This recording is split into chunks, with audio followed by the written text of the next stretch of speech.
What's going on, everyone? Welcome back to episode 126 of the Lombard Trucking Show. Want to wish all of you out there a big, happy Labor Day. Thank you all for tuning in to last week's episode with Trucking with Tay, an amazing individual out there getting after it. If you haven't subscribed to his channel, definitely get out there and give him a subscription. Before I get rolling into it, as always, you can listen to the Lombard Trucking Show every Tuesday night at 9 p.m. Eastern Time on the Wreaths Across America radio on the iHeartRadio Music Network. And before we get rolling into the show, you see I got the shirt on. You know, it is crazy. Just brought in this week's grocery haul, and I was restocking up on food for the week. I was going to get myself a couple cases of super coffee, and I'm not mad about it, but sold out at my local HEB. And I didn't feel like driving all the way to Walmart to go get some. But good to see it's catching on, because I'm not going to lie, I did some more scoping in that aisle. And again, the competition out there, criminal. It is pumpkin spice season, by the way. I'm not a pumpkin spice disrespecter, but that Starbucks Frappuccino right there, 300 calories over that of a Mountain Dew, 46 grams of sugar, 32 grams of added sugar. Cut added sugars out of your life today by buying yourself some super coffee, available at Quick Trip, Walmart. And as always, you can go on Amazon for your first purchase. Type in that discount code Lombard20. Get yourself 20% off of the good stuff going into the fall season. So with today's episode, wanted to just kind of give an update on things that have had going on, the places I've been, people I've talked to, the hands that have shaked, how training's going, and then just leave it off with a nice Labor Day message. If you got any questions, comments, concerns, drop them in right on there below, especially for you live viewers out there. But number one, I wanted to definitely touch on an awesome event that I had the opportunity to attend in San Antonio, Texas last Monday. It was AMBEST. AMBEST is a trucks, which you may know them as a truck stop chain. And I'm trying to put into words how to describe them, and maybe people from AMBEST can probably point me in the right direction on how you can actually describe them. But essentially, and a good friend of the show, Eric Taylor, and Taylor Quick Pick, is his convenience stores and his gas stations up in the Midwest are AMBEST affiliates. And essentially, AMBEST, you can almost, it's like an affiliate company. If you're a driver out there, you probably stopped at an AMBEST place, and they support independents, so to speak, independent, owner-operated truck stops. Gives access to their marketing, their purchasing powers. And what I've noticed as a driver, whenever I was at an AMBEST location, is that they were all very good. By very good, I mean like there was normally ample parking. I believe there's some AMBEST spots up in Arkansas. I would spend a lot of time. I believe there was one in the Springdale, Rogers, Bentonville area. I can't put my name on it, but any AMBEST I've gone to normally had parking available. They would have a restaurant in there. These products inside the store were lower priced than the other truck stop chains. Overall, I've never had a bad experience. The employees who work there seem to be, for lack of better words, bought in to where they work, as opposed to being there for just a job. So like the customer service has always been good, and always found that interesting, how that worked. And what's really awesome is I was able to connect with the CEO of AMBEST via LinkedIn. Him and I kept in touch, and he had told me about this event last year.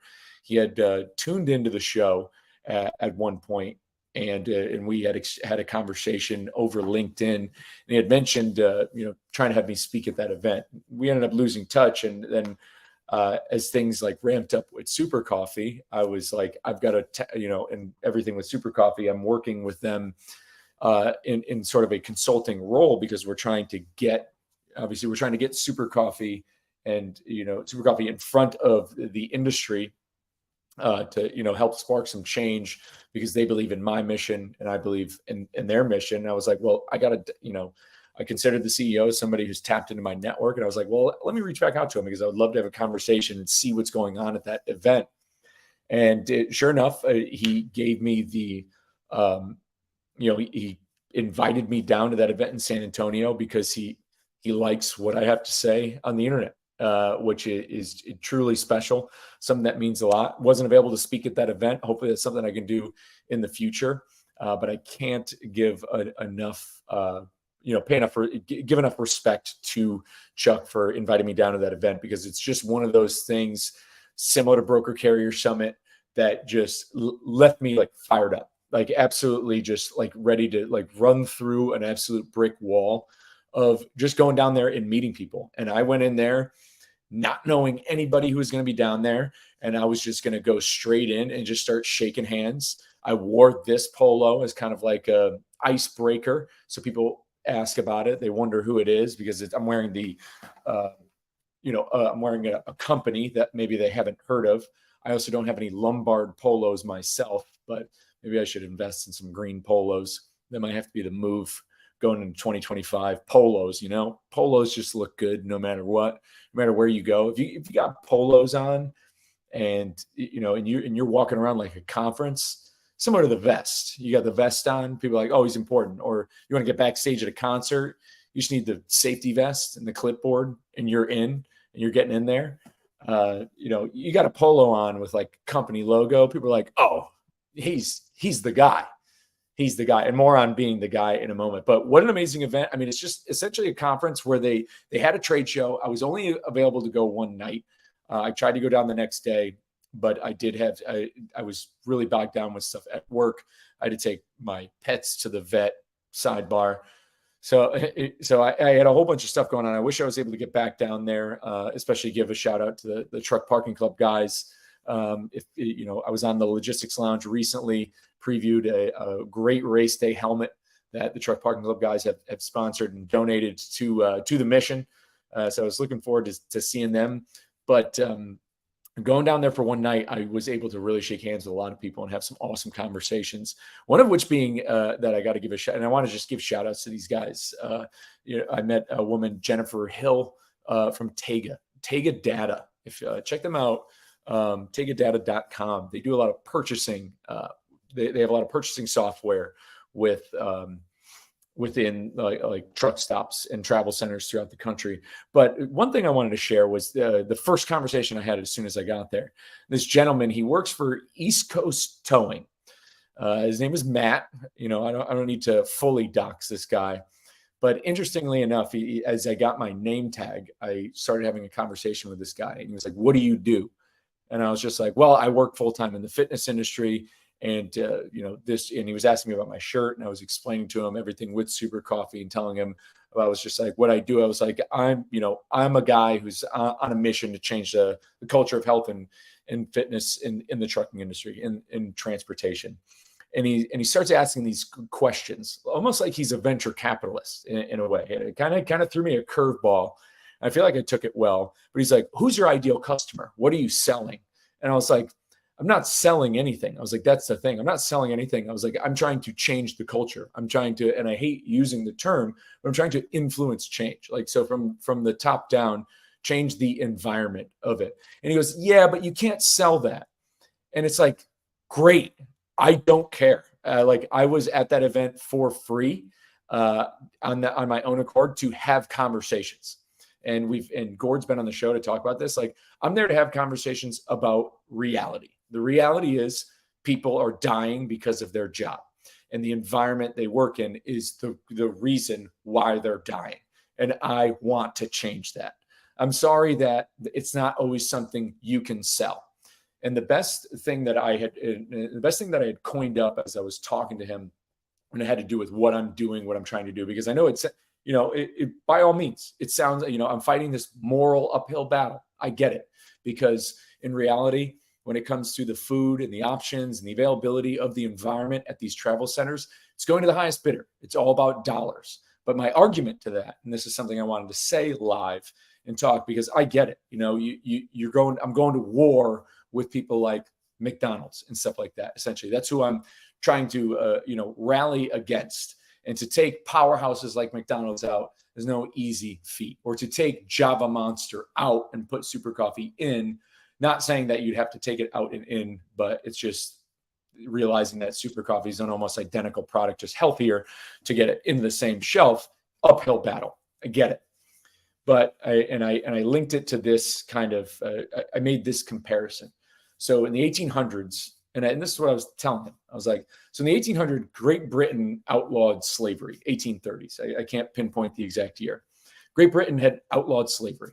When they outlawed slavery, it came at a cost of 5% of Great Britain's GDP. So it hurt business. It was bad for business that they had outlawed slavery. The country had lost money. There was this huge thing. So when you look at it from the brass tacks of it lowered GDP, when you just say, well, doing this to the market, outlawing slavery, owning a human, it sank, GDP by 5%. By the logic of what are you selling, or is it good for business, or that type of rhetoric, is there an argument for why Great Britain should have kept slavery as part of their labor market? No. And that's kind of the same mission that I'm on. Is I get it. McDonald's or these places make each other a whole lot of money. But what we're coming into now is this moral cause of what they are putting in food, and the amount of and the calorie density of this food is quite literally killing people. So if you do start to have healthier options in these travel centers and places and food options out there over the road, they may lose money. That's what I'm trying to say. They're going to lose money, but in the long run, they're saving people's lives.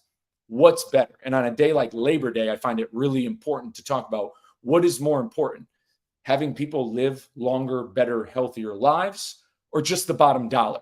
Because if at the end of the day, the bottom dollar isn't saving anybody's lives. I mean, it might make some people's wallets bigger. But when you have this sort of change, when you change the culture of health and fitness, people might lose money. But in the long run, you're going to end up making money, and you're a lot better off. I personally believe that I think Great Britain and the United States and all modern countries who've outlawed slavery are better off for doing so.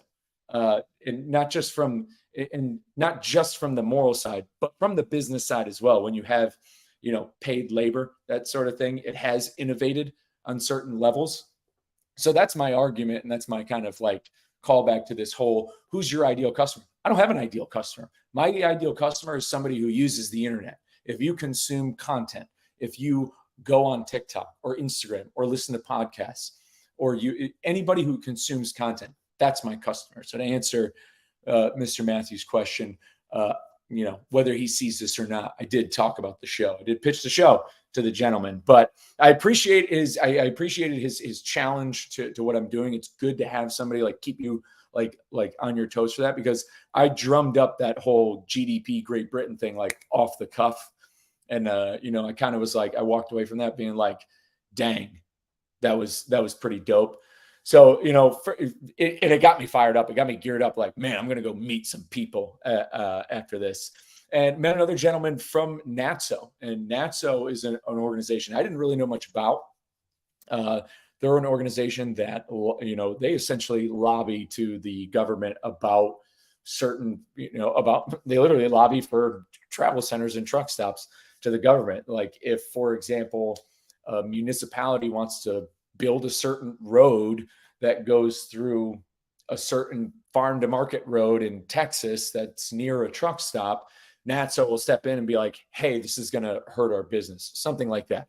And that's thanks to this gentleman right here. And I want to give him a quick shout out because he's a highly motivated individual, Elliot Duarte, awesome guy out of El Paso.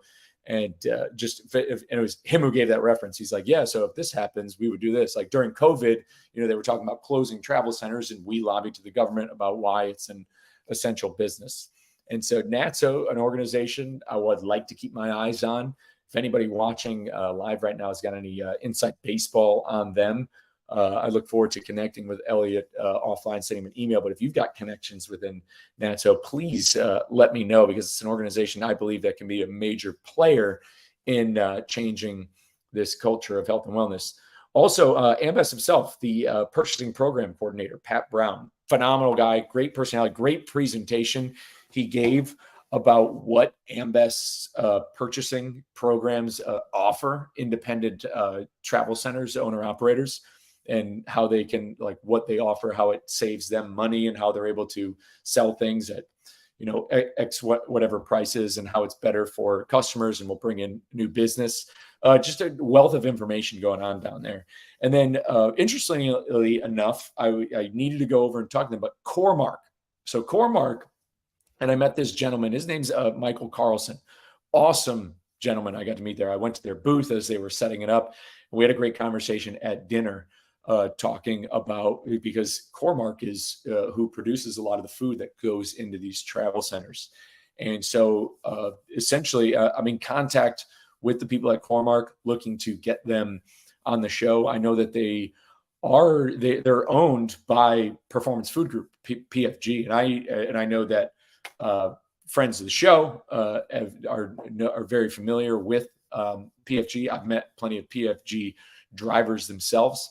Hard job, I know, for the local guys too, but they seem to pay well. Drivers stay. They have a lot of local opportunities. But yeah, overall, that conference, Alex Mai, Mother Trucker News, was down there.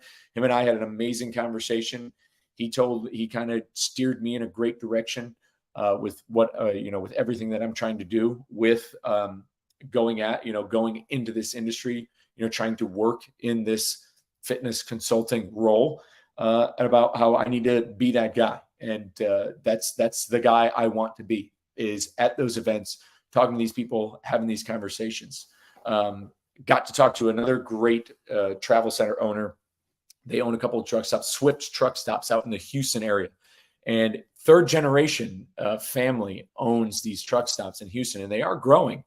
And interestingly enough, and I met him and I met a couple other independent owner operators, and every time I brought up what I do, who I am, what I've done, and what I've done in the industry, told the Lombard story, each of them was genuinely interested. It was like a story that was like, it was like a story they didn't see coming.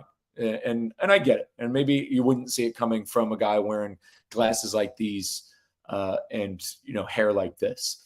And they didn't see it coming. But I point out that conversation with the owner of Swift Truck Stops, because when I told him about who I am, about all the fitness stuff, and started spinning that out there, first thing he asked me, he goes, "Do you think I should build gyms?"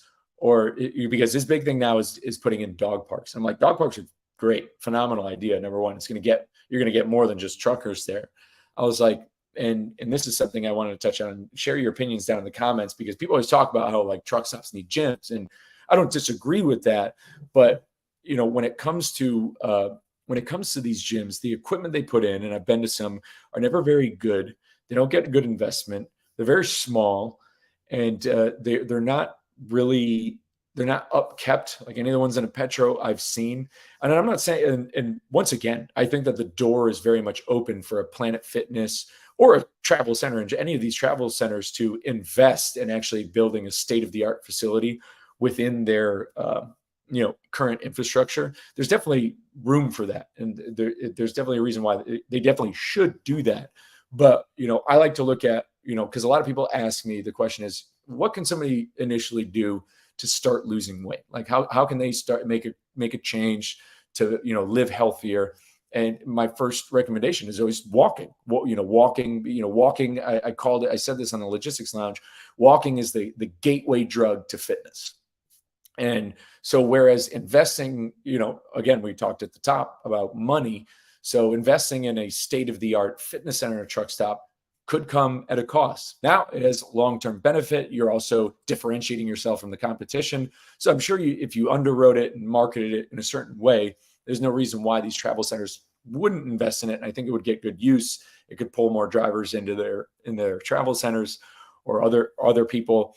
But that, when it comes to just paving a path, around on the outside or somewhere on your property, that first and foremost is something you can do right there. And you can almost get the local community involved, because there's running trails in places in Austin, and I've seen them, and they're throughout the country. Any town or municipality that's implemented like a sort of walking trail, they also have these like little like workout stations at them, where you can do like decline crunches, or they got pull-up bars, and you can get like the local Boy Scout troop or something. That could be their Eagle Project. I'm just free flowing on this.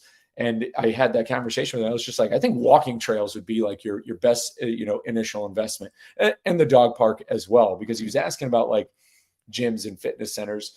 But then, he also, I mean, when I talk to people, I like to listen. And I know I'm on the show right now and I'm talking to you all. And obviously like any trucker, I can talk, but I do love to listen, and I let him talk. And this guy gave me like a whole story about what he does when he travels, especially as he looks to grow, and about how he looks for healthier options and where he stops. And he's not even a driver. So it's, again, this is an issue that's on the forefront of people's minds. They know about it. They know it's bad. They know it shouldn't be out there. They know the drivers deserve better. So how do we get this, shift? How do we get this to change? How do we get this to make the movement happen? I get it. Again, to reiterate, people are going to lose money if you start to say no and you push out Sonic, you push out Dunkin' Donuts, you push it, like when you start giving that pushback. But I just went to a place in Austin called Snap Kitchen. And this is just me talking about a place, brand new place. It's a brick and mortar place where you can get food refrigerated that you can microwave. And it's got a whole fridge full of portioned out meals that have like the macros calculated for you for all different dietary restrictions, all that sort of stuff, with other healthy snack options in there, healthy beverage options. That's a standalone brick and mortar place. And I was talking to the clerk at the front desk. I was like, where are you guys at? I was like, I need somebody's business card, because you could put that standalone Snap Kitchen right inside of a travel center right there. And I'm not sure, like I said, I'm not the CEO of a travel center. I'm not an owner operator of one. I don't know how that stuff works. I don't know how fridge real estate works. I'm just a guy who was a trucker with an opinion. I know, but you could put Snap Kitchen in any one of those travel centers right now, and you would save lives immediately right there. But guess what? You're going against all the other prepackaged stuff that's in those fridges, and all that stuff and all that junk makes a lot of money. So again, you run into this moral issue. Do we care about the bottom dollar and all this stuff? And, we have to have the moral conversation is, should we look out for shareholders or should we save lives? On a day like Labor Day, I'm here to tell you that how your shareholders wind up and, what all that numbers looks like when you're on your deathbed. Nobody's going to care about the shareholders. When you're dying, are you going to be thinking when you're laying there in the hospital, hopefully, luckily, surrounded by your family, when you're there, are you going to be just wondering about the shareholders, wondering about if you just cut one more cost on something, or if you're able to just cut one more thing, or if you're able to just cut more, just cut bottom dollar? Odds are when you're on your deathbed, you're probably not thinking about it. And when it comes to, business, I know it's a fine line and people don't like it, but there is a way to win and still make money and have it be beneficial for everyone and for everyone's health. I mean, this is a hot topic that's been all over Twitter lately, especially with the rise in popularity of RFK. People are concerned about what's in our food, the calorie density, all this stuff, all the processed stuff. It's a concern. It's on the forefront of everybody's mind, but at the same time, there's just that, but everyone's making money sort of thing. And so I challenge you. I challenge anybody out there thinking, what do you think is more important, money or life? Do you like, if you are the owner, you hear this all the time about how like the founders of social media companies don't let their kids use it. They don't let their kids have cell phones. Like the owners of these businesses don't let their, like, it's either McDonald's or one of the fast food chains. Like they don't allow, or Subway or something, where they don't let their kids consume whatever the businesses they own. And it's like, where are we at on that? Like, how does that not stick out? How is that not like an immediate red flag? And we're just like, well, it's making a bunch of people money. Their stock price is good, so it's whatever. But again, I can rant on that all day. But very fired up from the AMBEST conference. If you're a trucker out there and you've had a great AMBEST experience, drop it down in the comments below. Tell me what you think. But kind of moving on, as linking right along with this, this stuff with driver health. If once again, at the top of the show, you can listen to the show on the Reese Across America radio. We're raising money for Reese Across America, training for Ironman for these guys, and training for Ironman to raise awareness about these issues that I just spent the last about 20 minutes talking about. And so with this, rigorous training that I've done, especially recently, so I had this, and I thought about talking about it on Instagram stories or making a Twitter thread, but it's just too hard to describe. But essentially, had some heavy training, going on. We've got the Waco Triathlon on October 6th.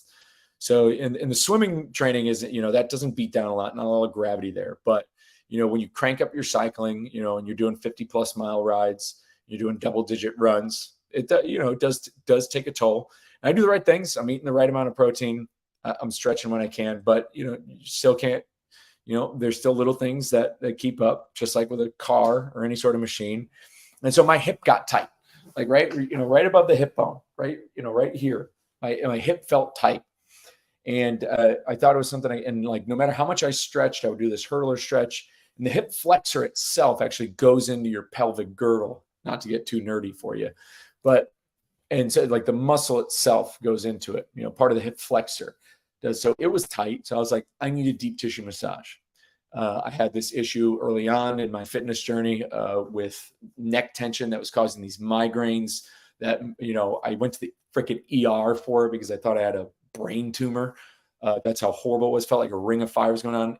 Ended up literally being like absolute knots, like, in my neck. So it was crazy. And a deep tissue massage rolled them right out, and I was back at it. But so I was like, I'm gonna get a deep tissue massage, see what work they can do. I know the magic that can happen from it. And so I go, and I'm not gonna tarnish this place because I asked for it, or tarnish the individual. And in fact, I might go back to see her because phenomenal work. But I had a long enough timeline, and I did enough research. Like I said, we were working deep in the hip, towards the groin area. Save your jokes. And we worked out a bunch, it was knotted up in that region far more. And it's on my dominant side, the right side, your stronger side. And we attacked it for probably a little over 40 minutes now. And like where I had to like rotate my leg, raise my leg up and down, we're doing some releases. And towards the end, we were working out like one last knot, and I felt this little tingle, like right in the, right upper part of my quad. And then all of a sudden, and I was lifting my leg up, and as I lift my leg up, my leg just, dropped and kind of snapped down. And I go and I lean up and I start tapping my knee, and my knee went numb. A little frightening. Like I just couldn't feel around my kneecap. Like basically the entire knee region went numb. And I was like, oh.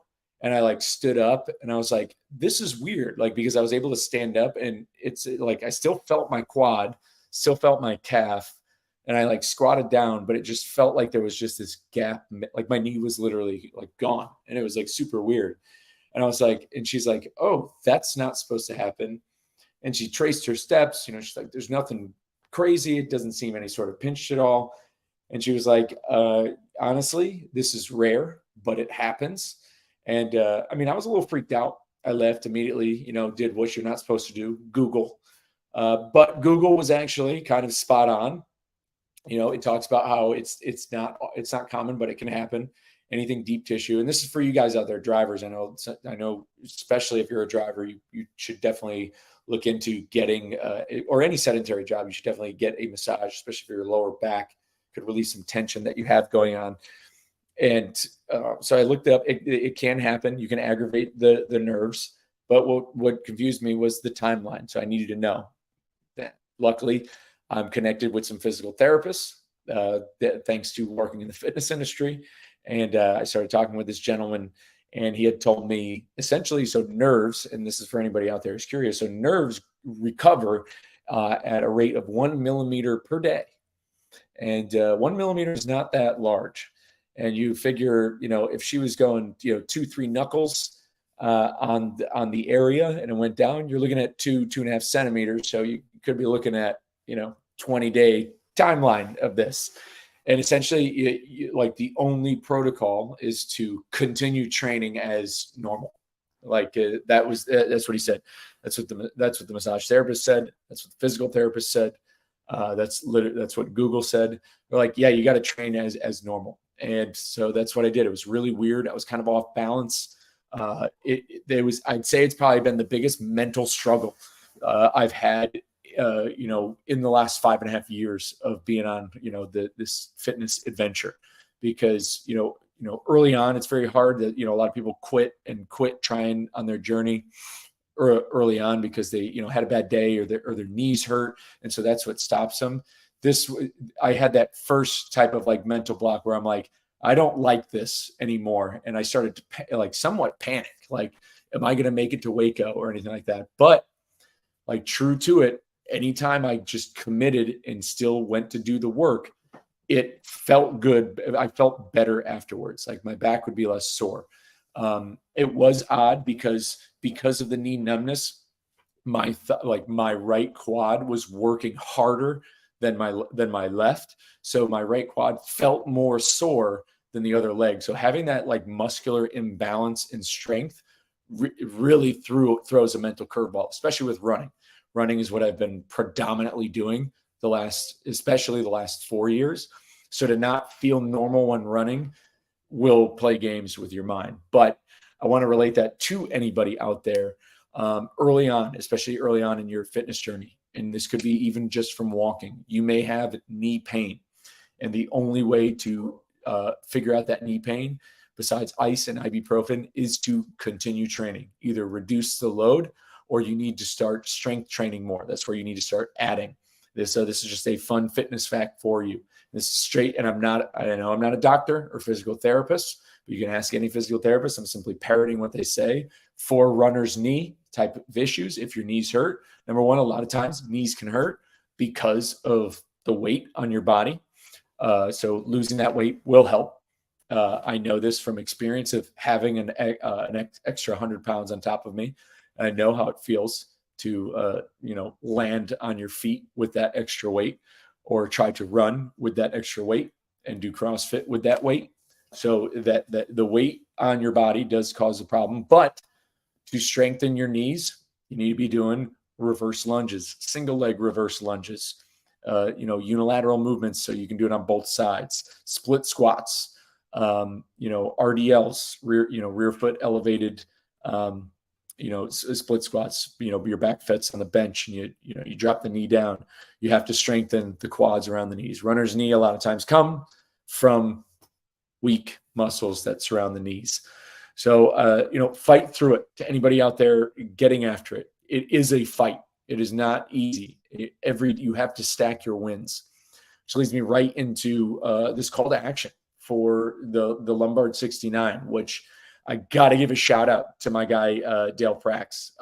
I had no clue that he was even starting the Lombard 69, and he just comes on LinkedIn and starts sharing his testimony. And I literally got goosebumps. Like I teared up as I read his post, because that's the power of that. It's showing that power of content, which again, for anybody out there who like wants to make it or is making it, you never really know who is listening. And it doesn't matter who is listening, but if one person is and has a takeaway from it, then it's worth it. Like that's really it. If one person has a takeaway and can take something and apply it to something they're doing, that's quite literally making the world a better place, which I believe is, everybody, I believe that's everybody's mission out there. And he comes on here and shares his testimony of the weight he's lost, of the habits he's building. And I've got two other gentlemen.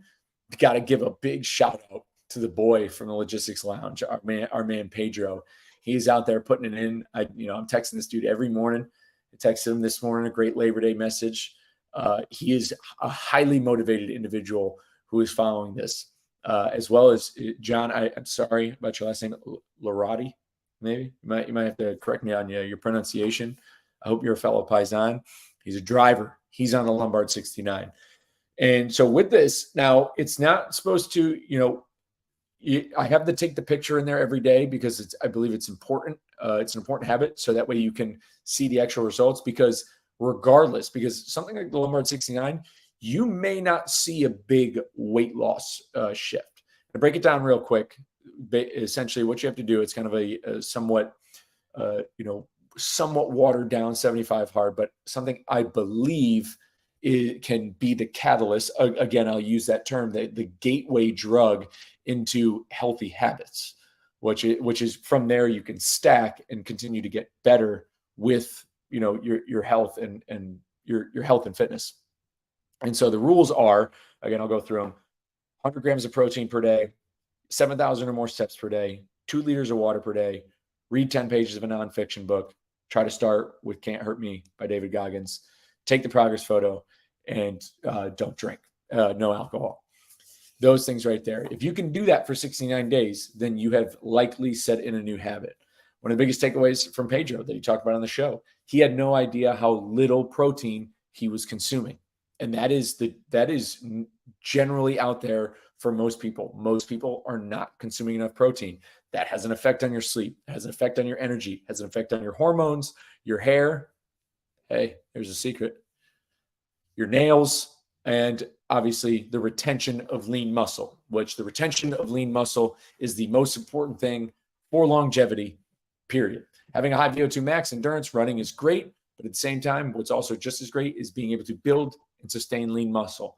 Not to get too sidebarred off, but crazy stat out there is that 33% of people, so about a third of people over the age of 65 who break their hip will be dead in a year.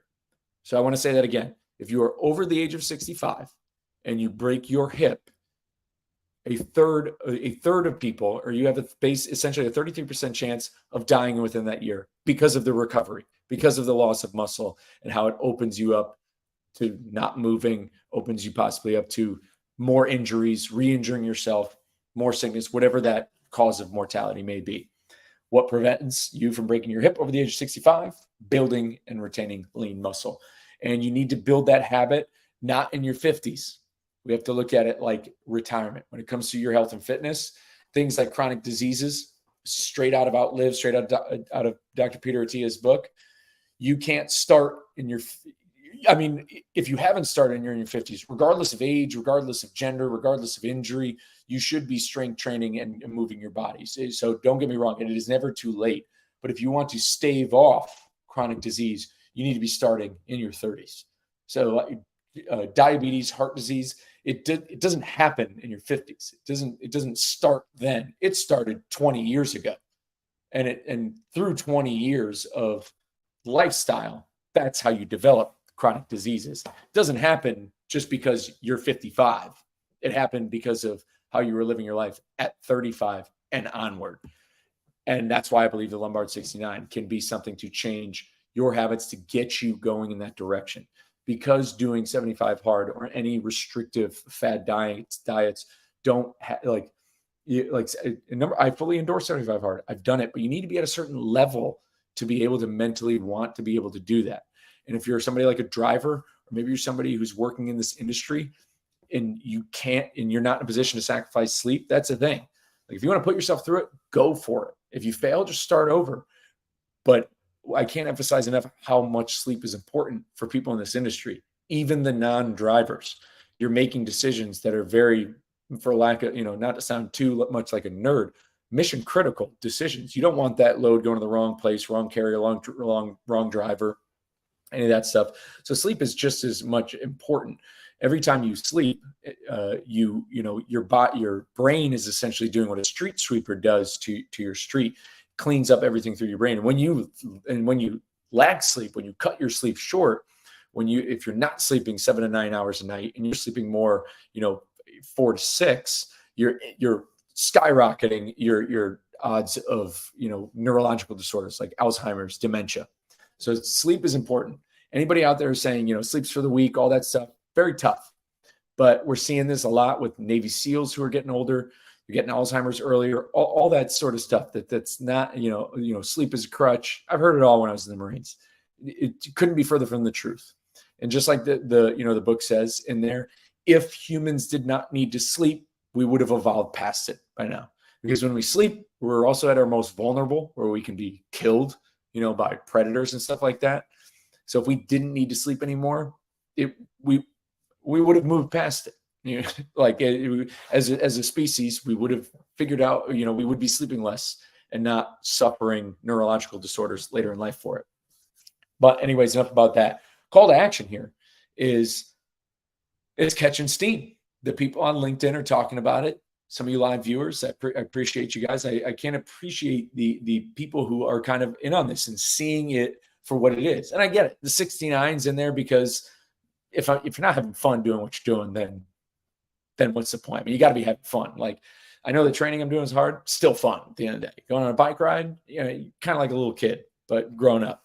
And so it's like, I got to make it me. We got to make it Freight X. We got to make it along those same lines. So the 69's in there just to, like it almost makes you smile. Like, yeah, I'm doing the Lombard 69 program.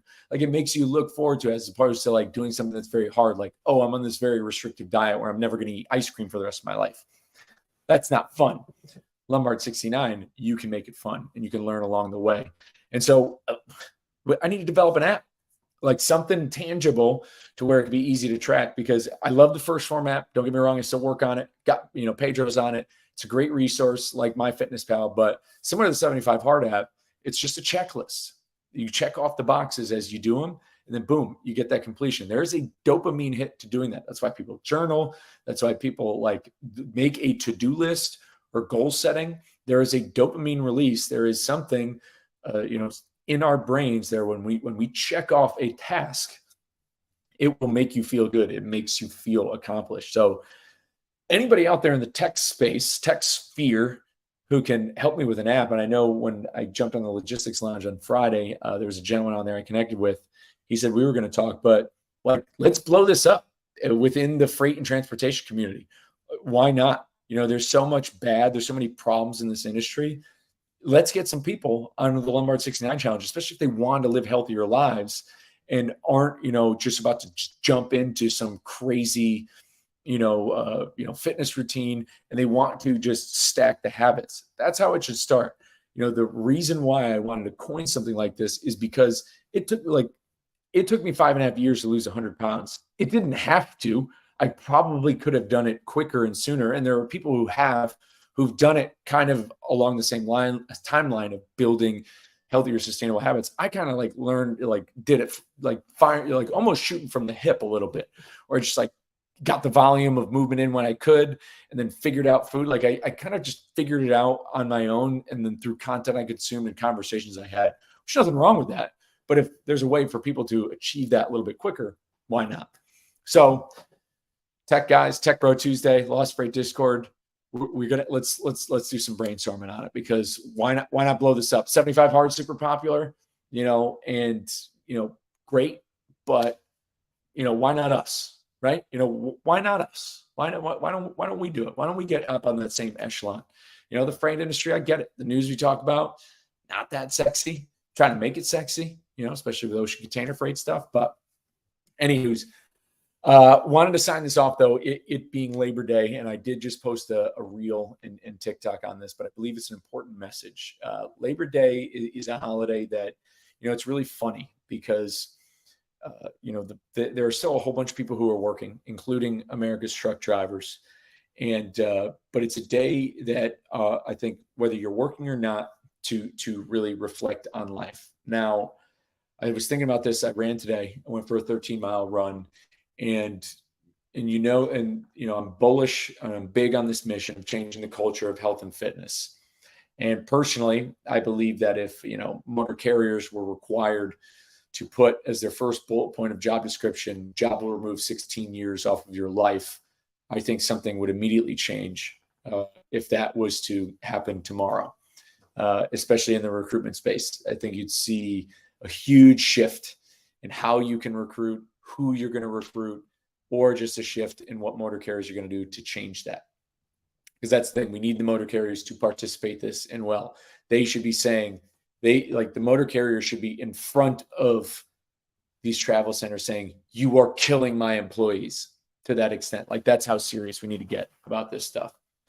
But when it comes to Labor Day in general, and this is just, it's important. And I want to honor my grandfather with this, because the original Lombard, if you didn't know, was a motor carrier from 1923 to 1984.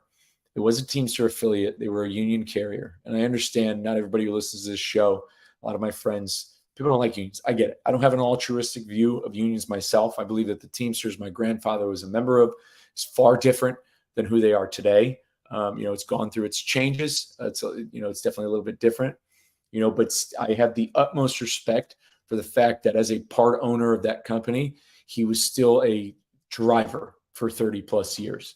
So it's not like, some people have their views of unions as being this like, ultra lazy, enabling environment. I know who my grandfather was, and I know how hard he worked. And my father knows that too. And so for a day like today, we need to realize that since he got off the road, things aren't getting any better for those workers in a lot of ways.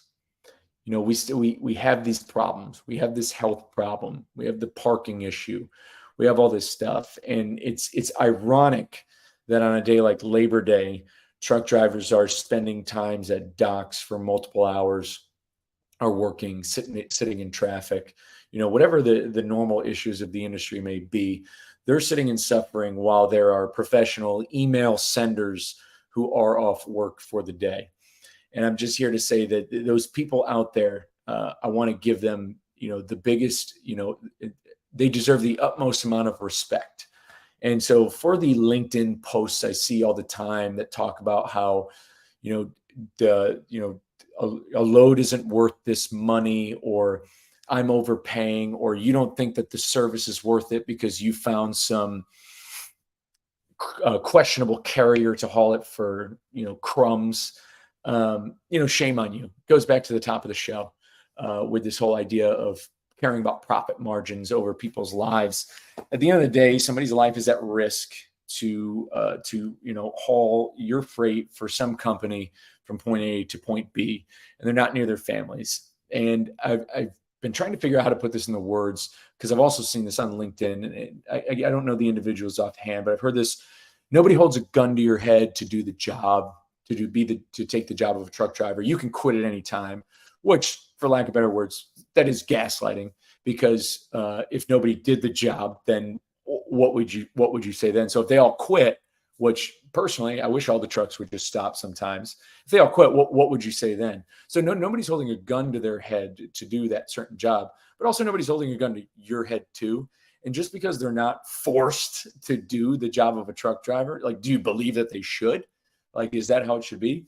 Like, should that, like, just because nobody's forcing them to do a certain job, does that mean that they shouldn't at least be able to like enjoy it, like earn a decent wage, be able to like go home more than 2-3 days a month, maybe? That so to speak. So that idea of, oh, nobody's holding a gun to their head. Well, the flip side of that is, you're right, nobody is holding a gun to their head, which is why turnover is so high, which is why your safety is down, accidents up, the pay and wages have stayed stagnant. And that's why you keep dealing with crappy carriers. You out there, the industry and LinkedIn, you're dealing with dumpy carriers because of the guy out there who's saying nobody holds a gun to their head. And you're right. Eventually, the good, honest, great working people quit. Everybody in my family, every Lombard, when Lombard got bought out, all left the industry. And my grandfather said it all the time. I asked him why he never went back when I was younger.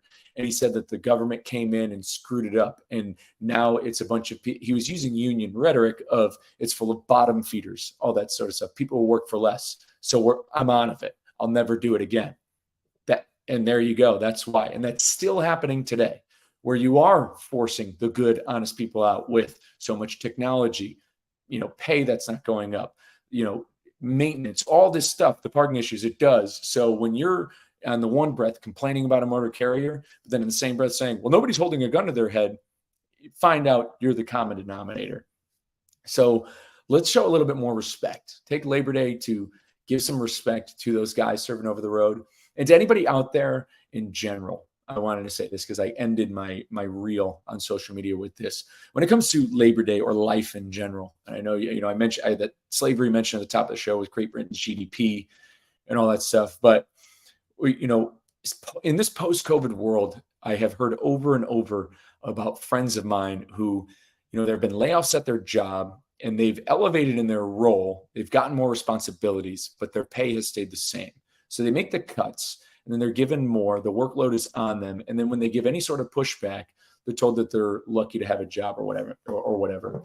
So to anybody out there who, feels as though, they're living under, they're kind of, living in these conditions of an employer who like doesn't care about them, I want to again remind you that there is a contingency out there that truly doesn't want you to win. They want to keep overloading you, doing that so you can quit, so they can take somebody in, so they can bring somebody else in to have them work just as much, and then they can rationalize paying them less. They don't want you to win. It's by design. So what can you do? And I'm channeling this straight from the man himself, from First Form, Andy Frisella. Your personal excellence is your number one rebellion. So take a day like Labor Day to know that if you are dead tomorrow, your job will be on Indeed the next day, if not later that day. If you're dead at 8 a.m., your job will probably be on Indeed by 5 p.m. that day. I want to say that again. If you are dead tomorrow, your job is on Indeed almost as quick as it can. And somebody, some pro email sender, may put a nice sappy post about your time at their company on LinkedIn. Doesn't matter. That's all just, bells and whistles to, of a virtue signal of all that stuff. Set goals, set big goals, and prioritize them. Go after them. Affiliate and associate with people who give you energy. That's why I went to that event in San Antonio. I knew everybody there was going to give me energy, because the type of people who go to those events are the type of people who want to solve problems, who want to give energy, not take it. So be with those types of people. If people are taking from you, don't associate with them. Be with people who are going to give you that energy. Go out there and get after whatever it is you want to do. Learn a language. Go for the walk. You want to start fitness? Go for the walk right now. Watch this video and go for a walk. We're at 51 minutes. That's a nice long walk. You want to start a business? Go on LegalZoom right now and just file the LLC. Just throw it on there. Just pay the money and just get the LLC rolling. Just start. Set those goals. Go after them, because again, that job's going on Indeed, whether you're dead or you quit tomorrow. So make yourself that common denominator. I appreciate you guys all for tuning in. Went longer than I thought it would, but that's me. I just shoot it straight. Appreciate you all. Everybody, if you're interested in this Lombard 69 thing, reach out. If you want to get on board with this mission, with all this stuff, again, sharing the show is huge. Getting the word out there, getting the mission, mainstreaming it is very important. So any ounce of support you can give, again, it's going to come back to the industry full swing, all the way. So sharing the show is big. Buying Super Coffee, big. Donating to Reads Across America, big. And so, engaging, big. Going on Instagram, TikTok, any of those videos, super big help. And any help you need with any content you're making or anything like that, or anything you're doing in the industry, you reach out to me. I'll do anything to get it out there, especially for you drivers out there. You want to come on, tell your story, talk about all the gripes, all the stuff going on out there? Come on. This is where we have those conversations. We shoot it to the people straight, and we go from there. But thank you all once again for listening. I hope you had a great Labor Day. Again, people call this time of year the end of summer. It's the end. We're looking towards the end of the year. Look at it as another new beginning, as a harvest. We're about to harvest, and we're going to eat. And we're going to eat that harvest, and we're going to build, and we're going to keep building stuff and just steamroll and roll right into 2025, ripping, roaring, getting ready to get after it, do new things, solve the problems, and do all that sort of stuff. So don't look at this time of year as a time to slow down or a time for distractions, because I know there's holidays and all that other stuff coming up. Stay locked in, lasered in. You need help on that? Give me a buzz anytime. But other than that, guys, it's going to do it. Episode 126. We're going back to the bench. Take care.